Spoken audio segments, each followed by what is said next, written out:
ராமராமா, குருவாசரா வியாழக்கிழமை மார்ச் மாதம் 19ஆம் தேதி, விஸ்வாவசு வருஷம் பங்குனி மாதம் 5ஆம் தேதி, அமாவாசை திதி கார்த்தால 7 மணி 9 நிமிடம் வரை உள்ளது. பின்பு பிரதம உத்தரட்டாதி நட்சத்திரம், சுப்ரயோக, நாகவகரணம், பின்பு கிம்ஸ்துக்ன கரணம்.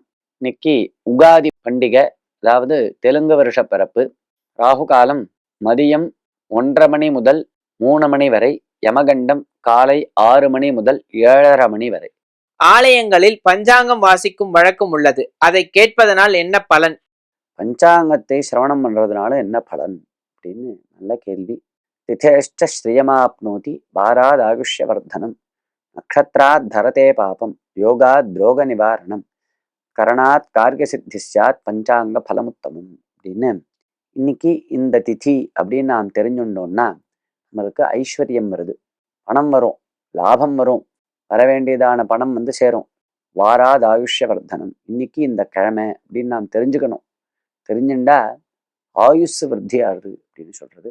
நக்ஷத்ராத் தரதே பாபம், இன்னைக்கு இந்த நட்சத்திரம் அப்படின்னு தெரிஞ்சுண்டா பாபம் போறது. யோகா துரோக நிவாரணம், இன்னைக்கு இந்த யோகம் அப்படின்னு நாம் தெரிஞ்சுட்டோம்னா ரோகம் நிவர்த்தி ஆகுது.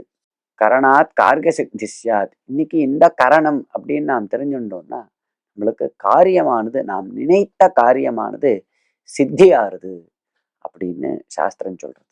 ராம் ராம்.